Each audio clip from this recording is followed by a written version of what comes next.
Hi everyone, I am Raymark Mayurmita, a BSed student major in Social Studies. And for today's video, I am going to discuss lesson chunking and micro-teaching basic. What is chunking? Chunking refers to the process of taking individual pieces of information and grouping them into larger units. For example, instead of memorizing the 11 numbers of your cell phone number, you can chunk it in a group of 3 or in a 4 in order for you to remember it easily. By grouping each data point into a larger whole, chunking can improve the amount of information you remember. The 3 chunking strategies. First, classify and prioritize the e-learning courses content. Remove irrelevant or unnecessary information.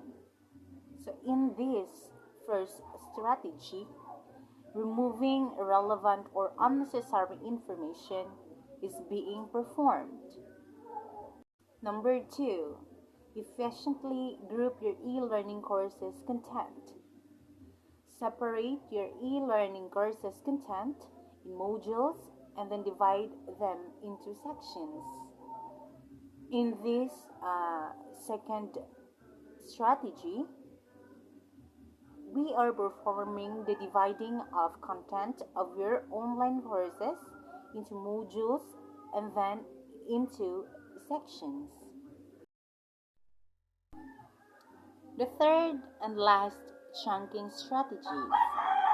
Content should have a rational flow starting from the basic and broad concepts and then progressively advance into more complex ideas. The third strategy makes sure that the organization of the content should be logical, beginning with the broad and simple ideas and moving logically into more complex ideas that should contain the right amount of information. Why we chunk content? We chunk content because it helps us present information in a way that makes it easy for us to understand and remember.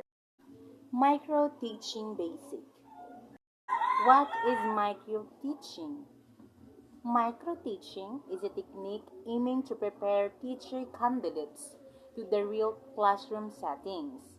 It is also be defined as a teaching technique especially used in teachers' pre-service education to train them systematically by allowing them to experiment main teacher behaviors.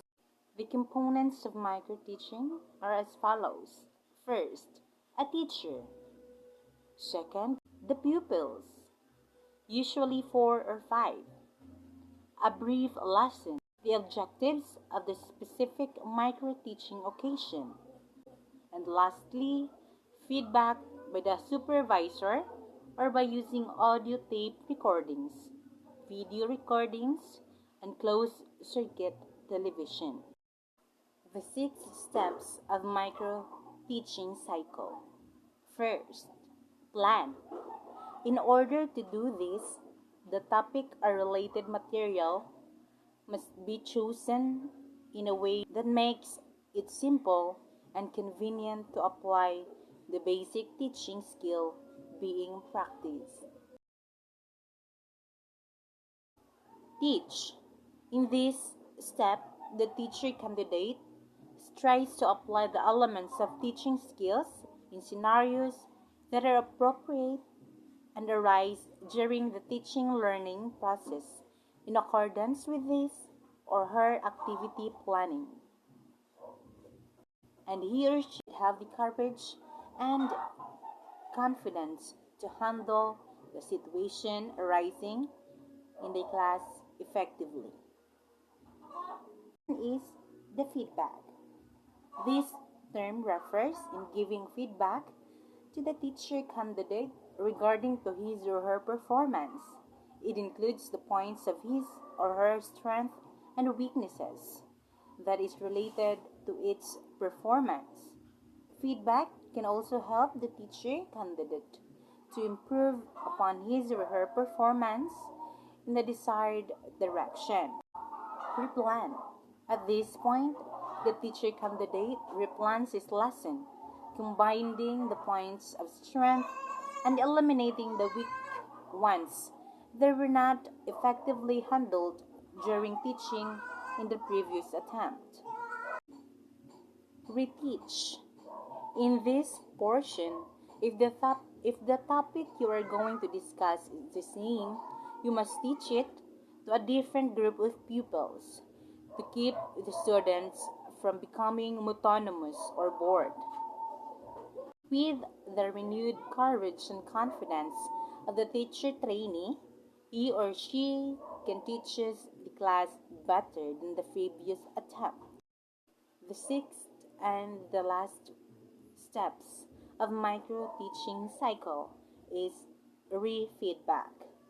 Re-feedback is the most important component or the primary goal of the micro-teaching to change the behavior of teacher candidates in order to achieve the intended outcome in each and every teaching skill practice.